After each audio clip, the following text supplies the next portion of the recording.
today. I know some of you have actual jobs, and so you had to leave them to come in the middle of the day. And that just really means a lot to me. I want to thank Julie Schumacher, my thesis advisor, who is over there, who has guided me this year. I want to thank Charlie Baxter, my second reader, who has been a huge supporter of mine over the past 3 years. And it's also Charlie's birthday today. It's his 34th birthday, so it's a special time.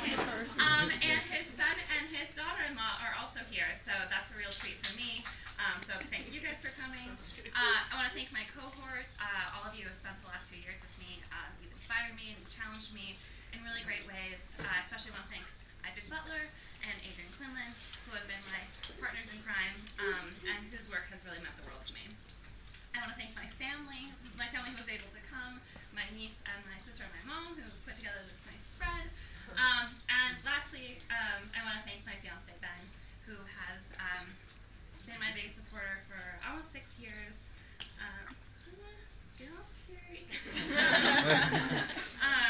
But he just has really championed me and has dealt with a mad woman living in his house for the past 2 months.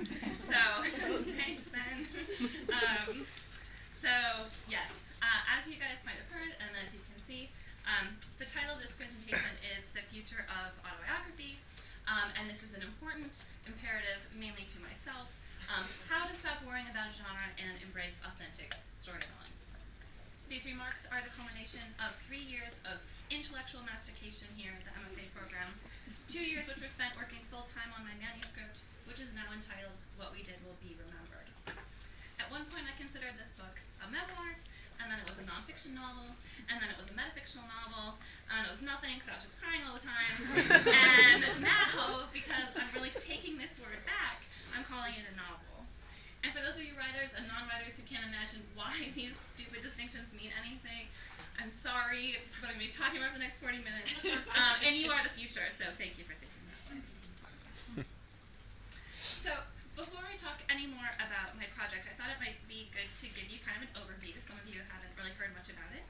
And then also an example of the debate between the merits of fiction and nonfiction, novel and memoir, within a broader cultural conversation.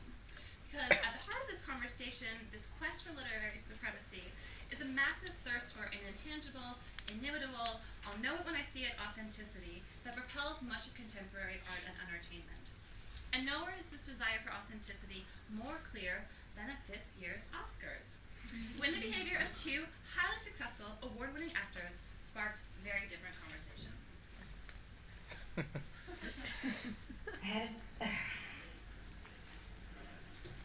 I had a dream, and it came true. So, some of you might have watched this It Came True moment live, and if you were like me, you guffawed a little bit, and then you also threw up a little bit into your wine glass. And most people on the internet felt the same way, as I'm sure you all know. There are stories circulating all over the place about how Hathaway obsessively rehearses all of her speeches and for every remarks that she gives, including this one. But even if these stories didn't exist, her public persona would leave a lot of us cold. Because in the words of every human on the internet, Anne Hathaway is so fake. And it doesn't even matter if this version of Anne Hathaway is in fact the truest, most absolute, authentic version of Anne Hathaway that exists in the world.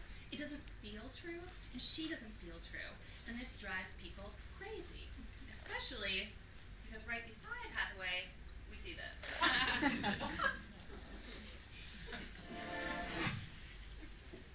We will start with 190 and go to 123. This isn't like an auction, right? Yes. You guys are going to take it away. The fall on the way up to the stage. Was that on purpose? Absolutely. Was it fall? What happened? What do you mean what happened? Look at my dress. I tried to walk upstairs in this dress. That's what happened. So I could really watch that whole thing, but I won't subject you to it. It seems like a persona like Jennifer Lawrence's, it's impossible that it could be fake, right? Because in most of the time in these interviews, Lawrence is just thinking on her feet and responding to situations around her. And the result of that is that we feel like we know her, like we really know her. How many women and how many of you have said, oh my gosh, I wish Jennifer Lawrence could be my best friend? And how different is this, say, than the days of old Hollywood, right? When studios went out of their way to maintain an actor's privacy in order that they might maintain this sort of glamorous inscrutability. No one wanted Katharine Hepburn to be her best friend, and that was the point of Katharine Hepburn. We wanted our heroes to be larger than life back then, and now we want them to be just like us. I think that yes, some of that has to do with the state of celebrity culture and paparazzi, but I also think it has to do with the fact that a lot of us are really very lonely and very frightened and wish to feel less so.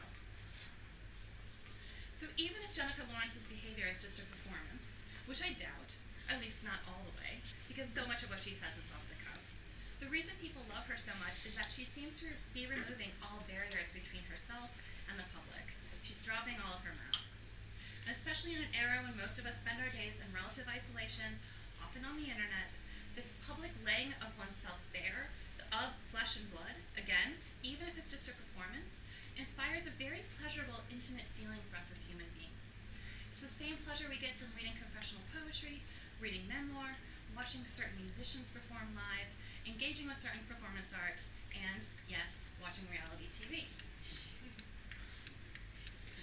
So I'm going to zip through discussing David Shields because I can't stand the guy, and I just can't read the book.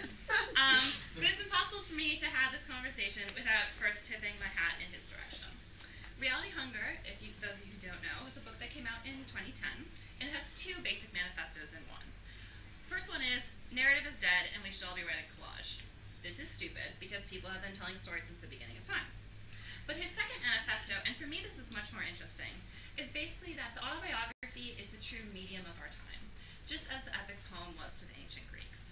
Because in isolation, of uncertainty, of the deceits that are perpetuated on us on a national and international scale, as well as an age when the growing obsolescence of organized religion leaves many of us searching for therapeutics and other avenues, the contemporary autobiography acts as a folk cure, a kind of soul tincture. The author reaches out a hand to us and says, yes, I know. I have felt these things too. And this is a powerful thing, especially in comparison to a lot of 20th century male writers, Hemingway, Carver, even Franson, who give us access neither to their characters in their lives, nor to the life of the author. As a side note, I play a game with my creative nonfiction students, some of whom are here, where they write one fiction story and one nonfiction story, and they have their peers guess which one is true. And inevitably, this game devolves into this melee where they're just trying to figure out which one is more real. And if it's more real, which means better to them, which category is that supposed to fit into? And that's the one that they want to hear again, this one that is more real. So in Reality Hunger, David Shields basically demands that fiction and creative nonfiction collapse back into each other.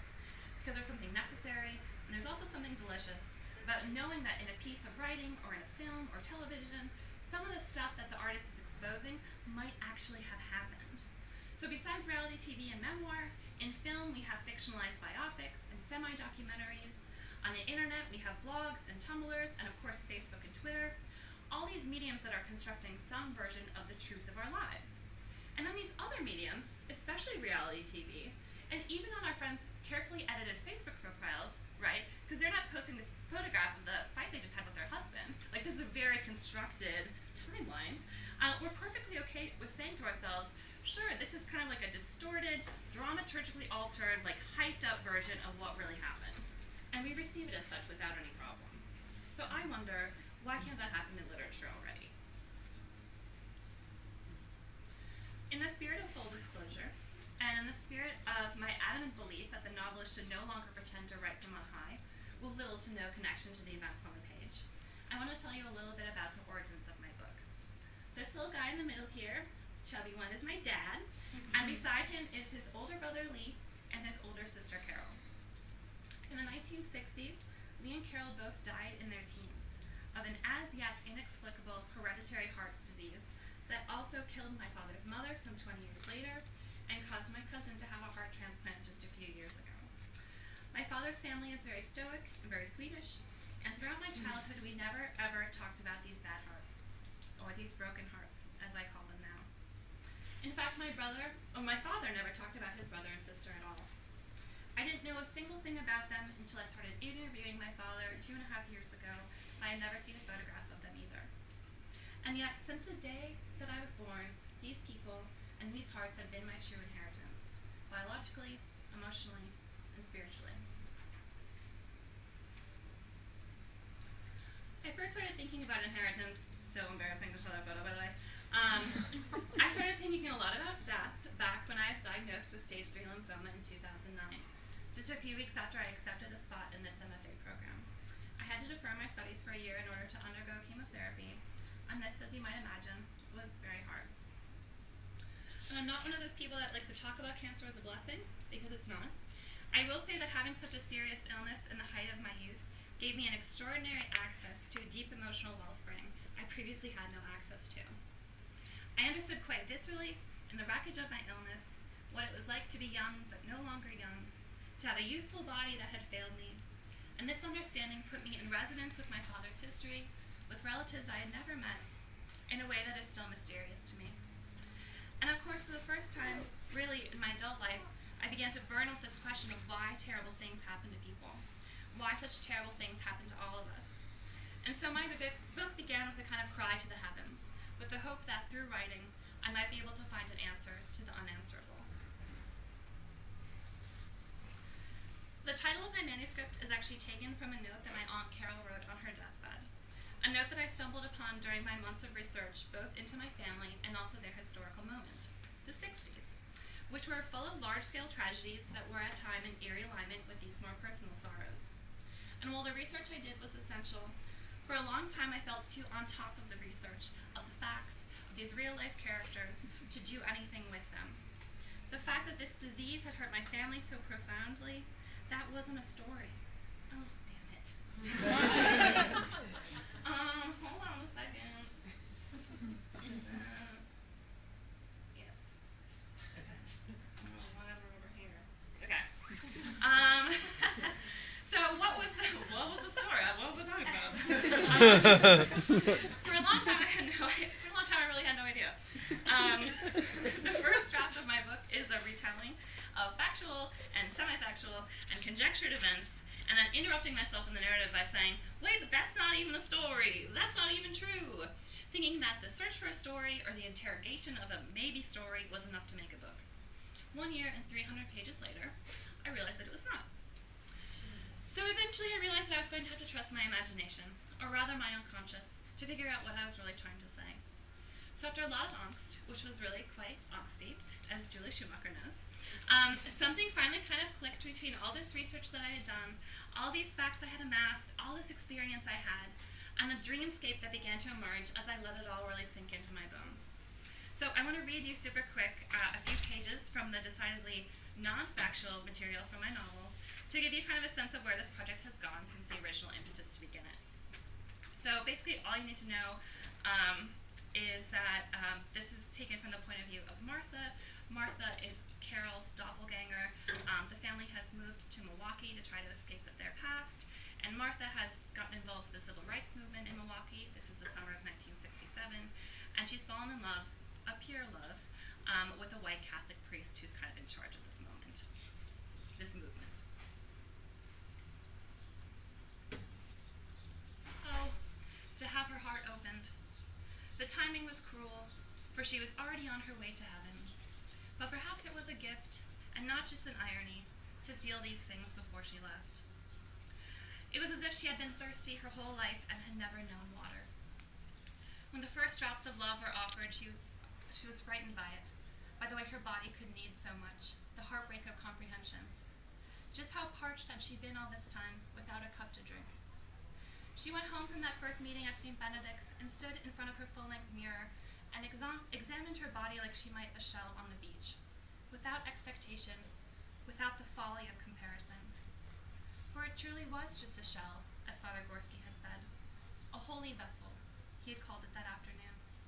How foolish it seemed to hate something so elemental. Though this epiphany of hers would wane, as epiphanies always do, the fact that she had opened to it once, that she had held out her arms and filled up her cup, that meant something. And it mended her broken heart in a way that doctors never would. She returned to St. Benedict's on a regular basis, her trips becoming more frequent as the date of the march grew closer. One day, in the churchyard, as she was writing fair housing in trembling, loopy bubble letters on a piece of cardstock, Father Gorski came and knelt beside her on the grass. "So how are you doing, Martha?" he said, for he always used her name. "Good." Her mother would cringe if she heard her. "Well," she would cluck, "God does good, we do well." But her mother, thank the Lord, was off rehearsing with the church choir. "I met your dad today." "You did?" Martha's father's a minister. She pushed a strand of hair back from her face with her elbow. "Why?" "He called me, actually, trying to get to know the other clergy in town. Wants to get involved, which is good. The more callers we have, the better. Makes the police think twice when the cameras are rolling." Huh. The idea that Father Gorski and her father were even remotely involved in the same enterprise, that they were even working within the same vocation, provided Martha with such a severe case of cognitive dissonance that she had to shake her head, and vigorously. "He's a good man." He looked right at her. She stopped shaking her head, blushed. We had an illuminating discussion. She could not hold his gaze. Around the yard, she saw stacks of signs in various states of incompletion. Marcus and Anthony were sitting in the shade, trying to think of more slogans. A few other boys were taking a break to play touch football, the sweat on their bare, strong backs glinting in the sun. "He told me about your brother," Father Gorski finally said. He waited to see if she would speak, but she didn't. "It's a sad thing. It's a real sad thing." "Oh." Martha accidentally pressed her paintbrush into her thigh, leaving a streak of black right near her knee. "Thanks. It's all right." "But it's not all right," he said. "And it will never be all right. Do you hear me? And it will never have to be all right." "Oh, I just meant, I know what you meant. But I have to tell you, time heals a lot of things. It doesn't heal everything." He looked down, and the sunlight shimmered across a spot where his hair had begun to thin. She had an urge to kiss it, then pushed the impulse away, embarrassed.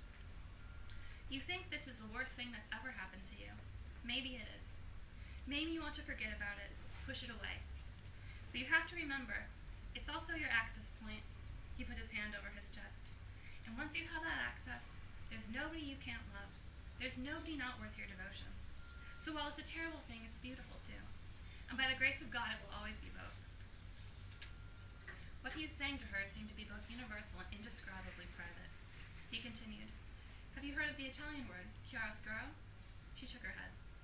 "It means light and dark. It's a word artists use. It means the beauty in the world happens within the contrast of the two." His authenticity made her nervous. She flushed and equivocated, muttered a thanks. Before Father Gorski stood up to go, he put one hand on her arm.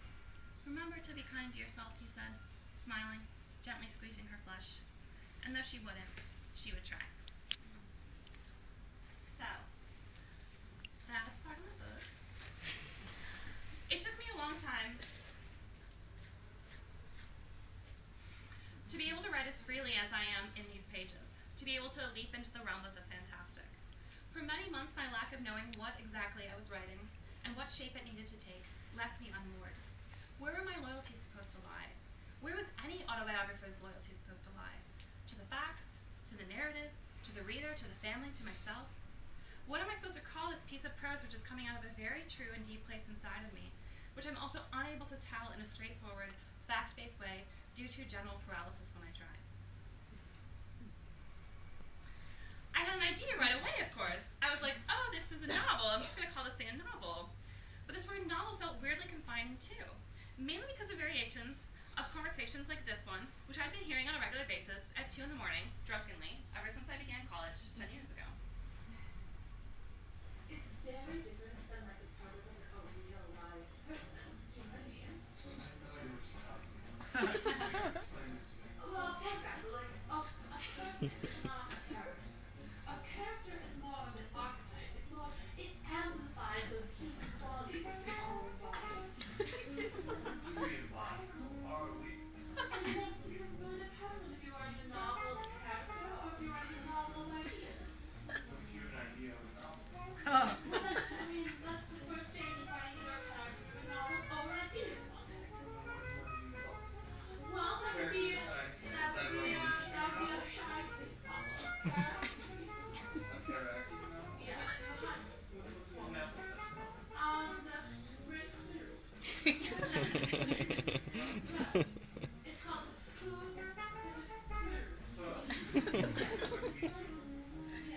So it's thanks, Ben. It's so hard for me to have these kind of conversations. Fiction is this, fiction is not that, a character is this, it's not that, because they really confuse me. Because they imply a separation from the material that is completely foreign, and for me, really bizarre.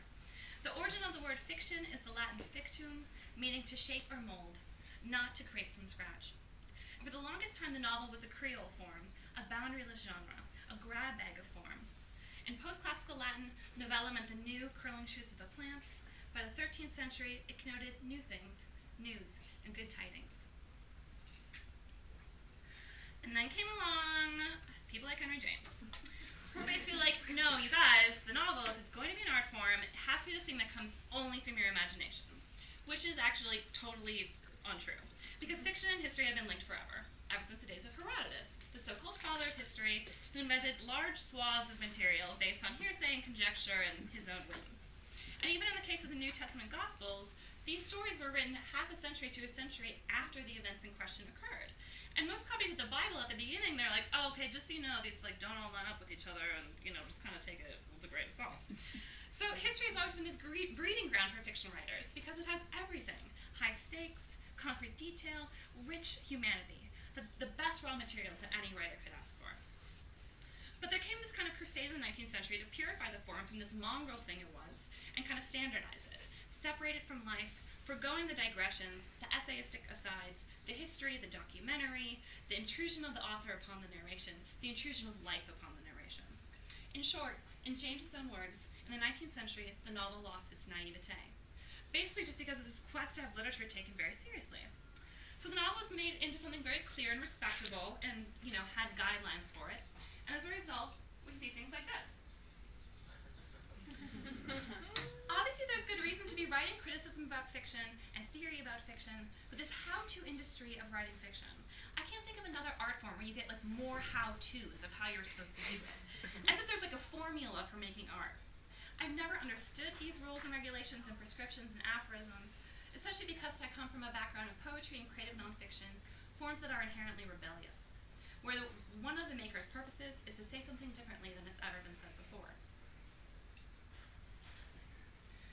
I also don't understand the purpose of the defensiveness of fiction writers like Lori Moore, who told the Paris Review a few years back, "I'm never writing autobiography."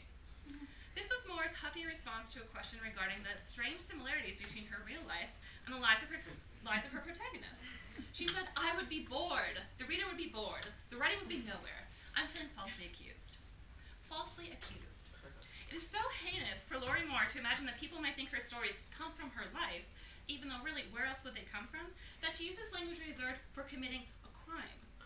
Her stance seems impossibly outdated, a throwback to an age at least 3 generations back, where self-protection was more important than self-revelation. But it's a stance that many still take, a near militant resistance to admitting any autobiography in their work, which leads to writers to have conversations that go kind of like this.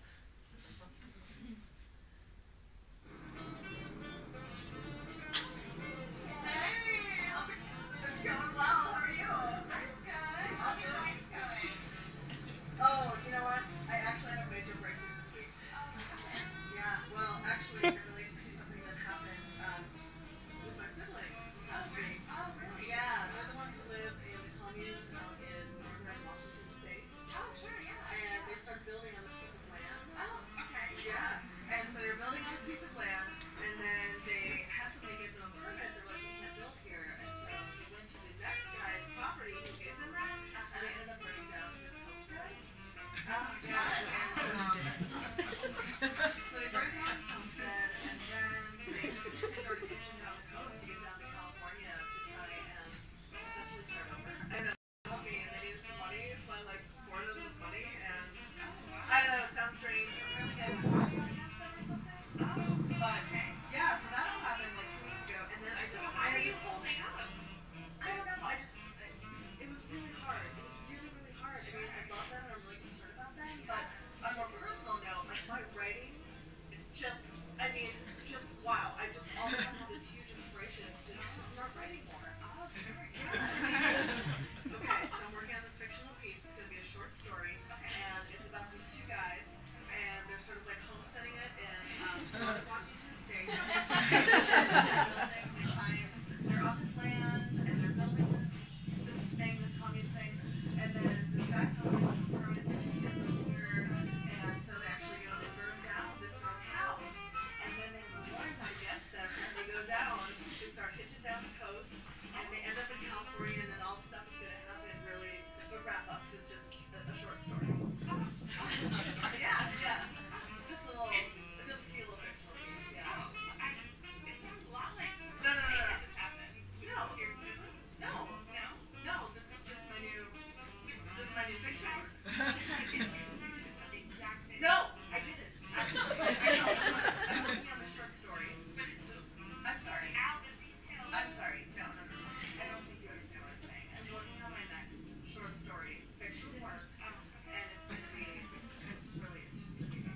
my peers and other contemporary writers speaking in this kind of cagey, guarded way.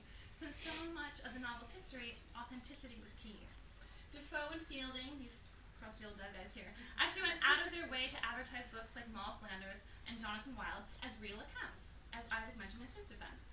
Because verisimilitude, because of the popular publication of diaries and letters and adventure accounts of the day, was a desirable trait. We've come full circle to that now, and yet fiction writers like Moore still resist admitting their complicity. Because of the popularity of the memoir and reality TV among the general populace, there's this residual, high-culture snootiness to autobiography that seems profoundly out of touch with the needs and desires of the rest of us. No longer should authors be looked down upon for putting memoir in fiction, or feel that they must create an elaborate cover-up for an autobiography. Hello. I was kind of delighted to see an interview with Jonathan Franson in the New York Times Book Review just a couple weeks back, in which he made an interesting confession about his reading habits. I like fiction, he said, by writers engaged in trying to make sense of their lives and the world in which they find themselves, writers who palpably have skin in the game. Franson, of course, is not exactly on the cutting edge of fiction writing. His novels are realist behemoths, very much in the James tradition, and that's why I think it's so cool that he seems to be thirsting after the very same thing that I am, the very thing that his books are criticized for not doing, and that is putting his skin in the game. In other words, if even Franson wants to read fiction close to the author's bone, other authors, however old-fashioned, should start paying attention.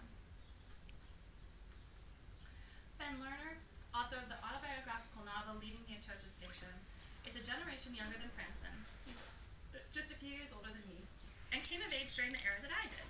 The invention of reality television, the ascension of personal narrative, an explosion of self-creation and self-objectification made possible because of the internet. And as a result, he seems either unable or unwilling to create a broad distinction between what has occurred to him in real life and what occurs to his doppelgangers on the page. He told The Believer, "It's difficult to collapse the distinction between art and life within art, and to collapse the distinction between art and life in life." Lerner has no problem with readers making connections between the protagonist of this novel, Adam Gordon, and himself.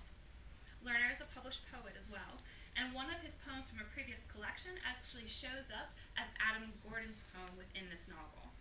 And I find this overlap really exciting. And based on the reviews from James Wood to Franson to David Shields, I think a lot of people agree. Lerner argues in this Believer interview that one can write autobiographically just as truthfully about events that didn't happen as ones that did. That there's something about the negative space of non-experience that's just as real as and haunting as experience itself. The could-haves and the should-haves and the might-have-beens make up so much of our inner lives, and in my case, they've really come to dominate my writing too. The Believer also published a wonderful essay by Francisco Goldman last fall entitled The Unresilient. It was about the writing process of his most recent novel, Say Her Name. Say Her Name is an autobiographical account of the death of his wife, his young wife, by a freakish killer wave in Mexico. Part of the book was excerpted as nonfiction in The New Yorker as a personal history, and most of it has been discussed bewilderedly by the mainstream press, who for months could not stop asking Goldman the question, well, why isn't this a memoir? In the Believer essay, Goldman mounts a canny and well-informed defense of his decision to write the story of his wife's death in novel form, while acknowledging that much of the book is actually factually true. I never insisted that Say Her Name was strictly nonfiction or strictly fiction, he writes. It was because it included both that it seemed correct to publish it as a novel, while wishing like Sebald that I could just call it prose. The Sebald he speaks of is W.G. Sebald, a postmodern novelist who hated the strictures of his form, and who famously proclaimed, "My medium is prose, not the novel." Outside of America, Goldman probably could just call his book prose.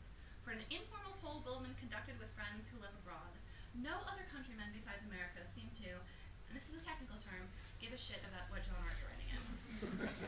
An entire publishing house in Mexico, Libro Unico, is devoted to autobiography in an exciting and imaginative sense of the word. The editor of the house, Roberto Colasso, writes that, quote, "A Libro Unico is one in which it is immediately noted that something has happened to the author, and he has ended up depositing that something in text." The purpose of the Libro Unico under this definition is not so much to convey fact as it is to deposit authenticity into the reader. Goldman's decision to write Say Her Name as a novel gave some reviewers pause. The New York Times Daily said that the story had been robbed of its grainy authenticity, but in all the press materials and interviews for the book, Goldman makes it clear how much of his own life had been deposited into it. The reviewers who thought that Goldman had lost something essential by fictionalizing parts of his story made the dangerous error of conflating fact and authenticity and non-fact and inauthenticity. That conflation is really unique to the American literary culture and the so-called memoir movement, which has simultaneously elevated the genre and also given rise to this band of critics who police writers' compliance with the rules of the genre, rules that aren't written anywhere, rules that are routinely violated. For as hungry as we Americans are for reality, we're also obsessed with getting that reality through a frame of compelling drama. And the moment that a writer tries too hard to sate these competing interests, the moment that the writer moves his or her narrative frame just an inch too far from this imaginary line, we crucify them. Regardless of one's moral stance on the actions of authors like James Fry, one has to admit that a great violence is enacted upon writers when their work is deemed too fictiony for the memoir label, even though, in many cases, the genre is chosen by the publisher. Because there's this belief now that if you're going to write about your own life, it has to be in a memoir, both because fiction writers look down on autobiography and also because the public really gobbles memoirs up. But I can't publish my book as a memoir, because I've made a lot of it up by now, and I have no interest in inviting such violence into the realm of my work anyway. I will leave it to agitators like John D'Agata, whose manifesto, The Lifespan of a Fact, inspired massive debate last year, to fight for a more informed or a less naive readership. Maggie Nelson writes a lot about the violence of facts and the art of cruelty, saying that to use truth and fact interchangeably, especially without defining these terms, has created a stifling environment within American literature.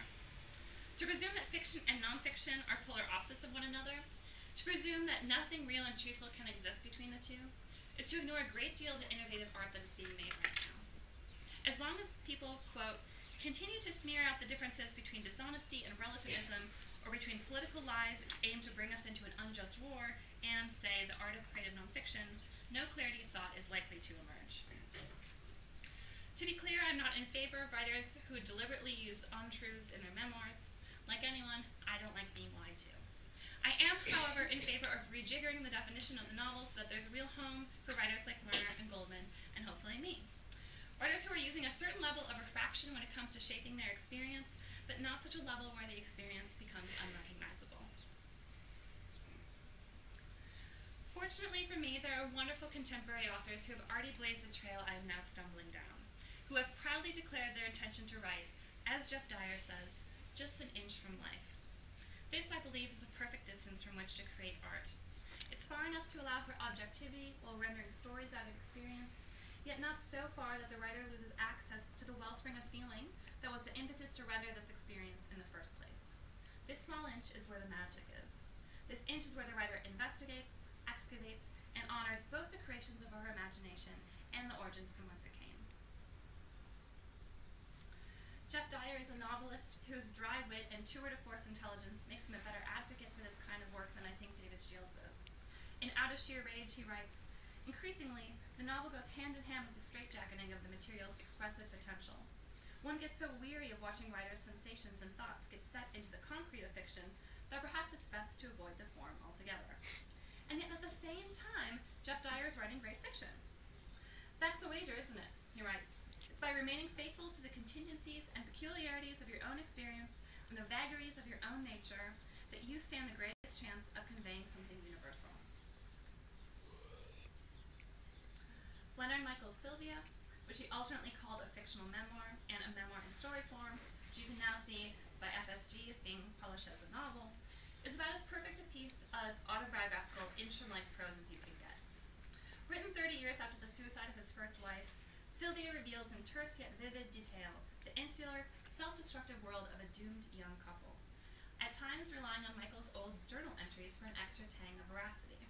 As a side note, over the years, Michael's published numerous bits from his journals as short stories all over the place. Even Philip Lope, the grumpy patron saint of the essay, and I had therefore assumed a detractor of such genre blending, fell all over himself praising this book in The Nation. He says he applauds Michael's efforts in Sylvia and other work to complicate the distinction between fiction and nonfiction, which Lope asserted allowed both genres to be broader and more inclusive. He writes, what does it mean to write a fictional memoir, or a memoir, or fiction anyway? Does the answer determine whether this is a cowardly book or a brave one? And, of course, who cares? seems to me that some stories need the pressures of fact to be brave and true, and others need release from fact to do the same. Some need both. The memoiristic prologue to Slaughterhouse-Five is the best thing that Vonnegut has ever written, even better than the novel itself. In it, he confesses how impossible it was for him to write a book about Dresden, though he had been trying for 20 years and had thrown away 5,000 pages.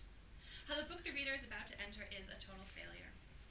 Vonnegut could not find a way into his material, for what can one rationally say about war? So instead, he discovered a cockeyed route through the invention of the alien Tralfamadorians.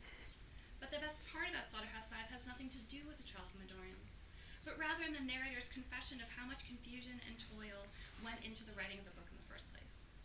But the only way that Vonnegut could write that straightforward preface was to first write that fantastical novel, and the only way he could write this fantastical novel was to let go of all of his straightforwardness.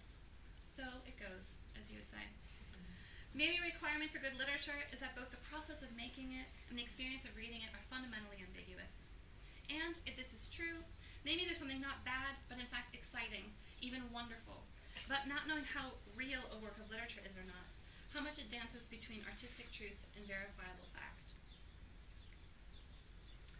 Tim O'Brien has performed this dance more beautifully than anyone else in the past 30 years, though his work began in a more traditional vein. His clear-cut memoir, The Vietnam War, If I Die in a Combat Zone, was written 15 years before The Things They Carry.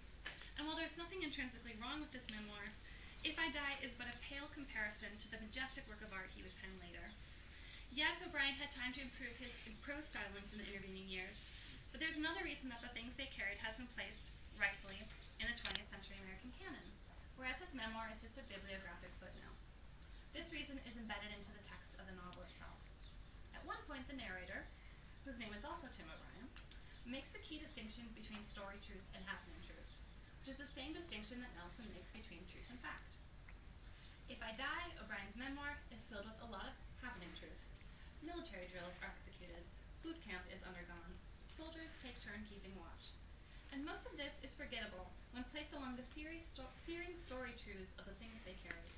Story truths that include the killing of a baby water buffalo, drowning in a sea of excrement, and the killing of a young Vietnamese boy. Why do these moments carry so much power? The book itself explains. What stories can do, I guess, is make things present, O'Brien writes. I can look at things I never looked at. I can attach faces to grief and love and pity and God. I can be brave.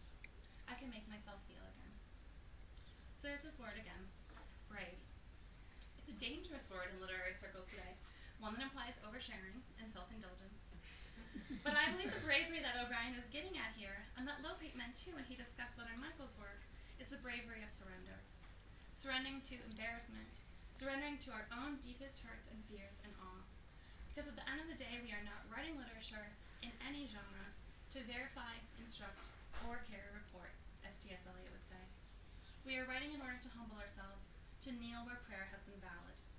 This is where both a lot of memoirs and novels fail, for whether due to self-protection, self-justification, self-deceit, or plain old fear, the author has maintained too tight a grip over her material, and no authentic humbling of the self has come out. And why engage with art in any genre, which in its heart lacks authenticity? We live in a world of lies, and we turn to literature in order to see once again, to discover, if only temporarily, truths we have forgotten, disregarded, and pushed away. The truths about our own lives are the most potent ones, which is why, for the sake of the tenderness that emerges directly from life, it's time to unshackle autobiographical writers from the thick cuffs of genre and follow the advice of Ismond Perchich. Don't you worry about what is true and what is not, he writes in his fictional memoir, Shards. Just you write. Write everything. So, to sum up my speech, I made a graph for you guys. And this is the only graph I made at graduate school, so it's copyrighted. So, all I've been saying for 45 minutes is that, there's this stuff that people are writing that's purely fantasy, right? The stuff that all your 1101 kids write, who are those of you who are MFA students. And then there's facts with news, encyclopedias, and the New Yorker fact-checking system. And then there's this magic area right between the two. And that's where I think actually a lot of people are working. And I want more people to be working. And that's the literature I want to write, and that's the literature that I also want to read. And I just want to finish up with a quote that I keep tacked above my desk, something that Anne Carson wrote in Knox. This is a book that served as an elegy for her dead brother. She writes, "It is when you are asking about something that you realize that you yourself have survived it, and so you must carry it and fashion it into a thing that carries itself." This quote has been my mantra for the past 2 years as I've worked on my book, and even now, as I go deeper and deeper into the refashioning of my family's past experience, turning to my imagination so that the experience may one day carry itself, I try to remember that I'm still a survivor of the past, and I still do carry the past, and that hopefully, with an open and tender heart, I'll carry these family stories for the rest of my life. Thank you very much.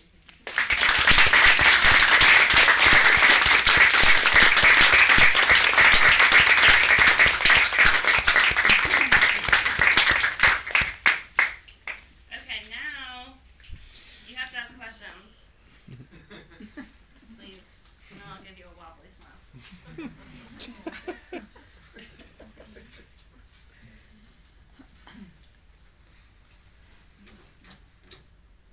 Okay.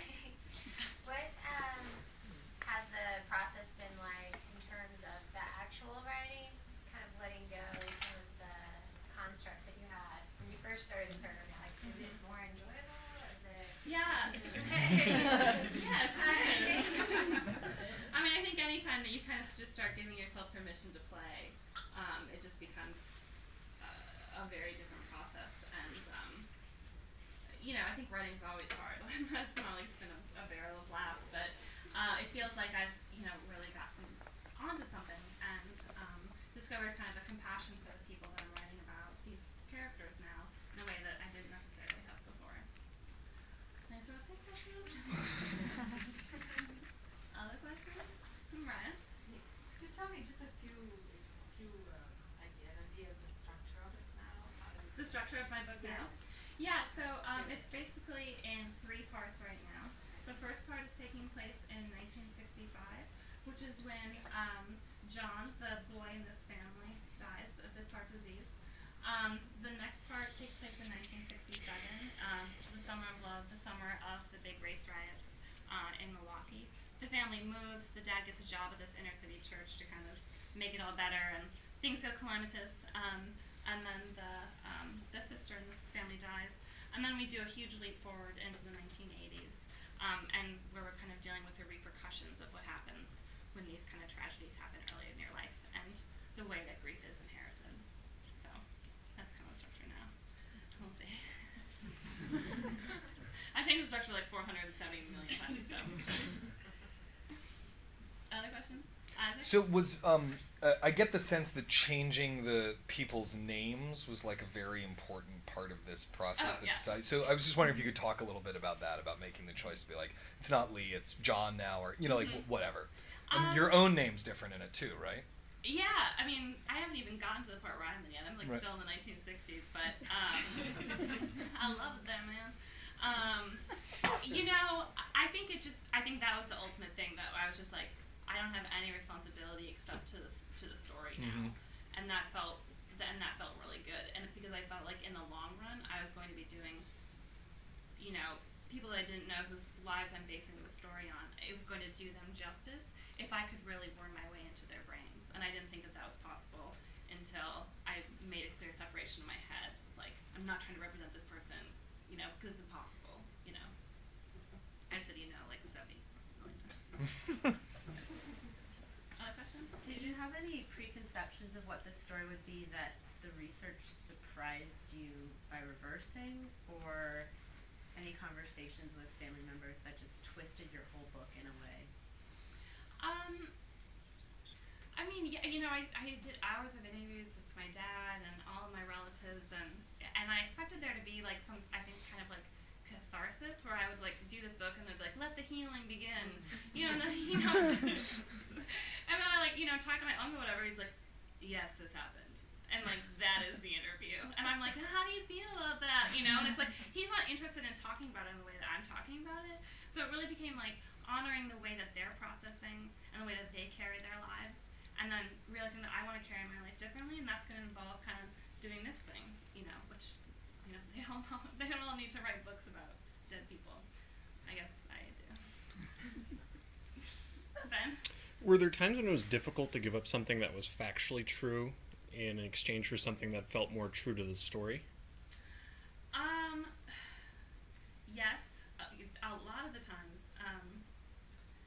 You know, I think there are just some great family lore things that I really wanted to be able to keep in, but for the sake of where the story was going, it didn't make sense to put them in anymore. You know, like, there were passages that I was so proud of and I, worked on over and over again. You know, it was like slaughtering a baby. Like, I was like, oh, that's so beautiful. I can't think of any specifics right now, but, that's happened a lot. But it feels good. It also feels good to just kind of slough off the old stuff, because I'm one of those people. I think you just get better. You become a better writer the more you do it. So like what I'm writing now is a lot better than what I was writing 2 years ago, and I think the MFA program really accelerates that, and I'm really grateful for that. Other questions? I have one more. Please. I'm just curious. So I know you're not finished yet, right? Yeah, like in the middle of this draft. Okay, so where is this story taking you? Like, I know that Patricia Weaver throws around that real subject, like, of your piece. Like, have you gotten to that yet? Like, do you feel like?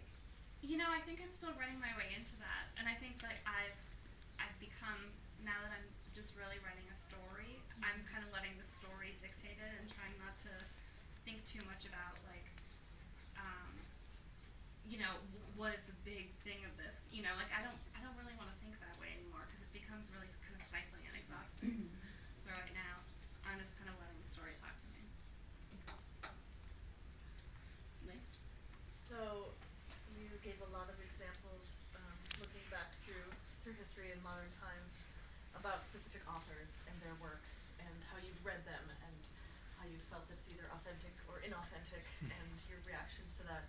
Is there anything specifically that you have read in the past couple of years that has sort of defined for you in yourself the direction you want to move as a writer to bring yourself closer to what you feel is authentic in your storytelling? Yeah, I can think of a lot of examples. Of course, now my mind is drawing a total blank. Damn it. The one that comes to mind, it's not even really my favorite book in the moment. I mean, I think Sylvia is really amazing. But I read Jamie Attenberg's The Middlesteins, and I have no idea how autobiographical that book is or not, but it's about a family. It's about a family in Chicago, a family of Jews in Chicago, which is where Jamie Attenberg kind of grew up. And there's just like a real tenderness to the way that she writes that feels, it's just like very sweet to read. These characters are sometimes despicable, they're sometimes laughable, but at the end of the day, she has great compassion for her subjects, and I really admire that. So, I hope to be able to, write better than her, but also like really emulate the tone that she's taking. Other questions? All right, cool. Oh, please. Oh yeah. So I want a lot of your talk, of course, is about this term genre, right? Mm-hmm. And you at the beginning sort of presaged the thing by listing your different thinking about what genre you were working in, or whatever, and then probably the most memorable quote that you had was, this foreign writer saying, "Well, in most places, no one gives a shit," right? So I wondered if you give a shit now. What genre you're working in. Does the term novel versus the term creative nonfiction versus the term memoir or something have any bearing on your work, or in what way, or? They still all kind of bug me a little bit, but right. I think that's why I'm really trying to take this word novel back and be very clear that the stuff that I'm writing is based very much on history and my own history and my family's history. Because it seems to, even though I still think it's a very confining word, it's much less confining than like the memoirs now because of this like police that are constantly after you, making sure it's true enough. Like, I'm just like not really interested in engaging with that. But I wonder then, is it worthwhile even necessarily to talk about it? Why not just work? And like, that's true. I wish. I think that some people can do that. I think that because my work and this book started off very differently, I've had to parse a lot out of this in order to kind of make sense to myself why I was was making the choices that I was making. And I think that some people absolutely, they really don't give a shit and they just kind of write and it's fine. I'm someone that just questions myself a lot and has a lot of self-doubt. And I wanted to be able to also, for various grants and, fellowships and whatever, be able to call what I was doing something and know that it was in conversation with other books too. So that's where a lot of this came from. But yes, this was not necessary.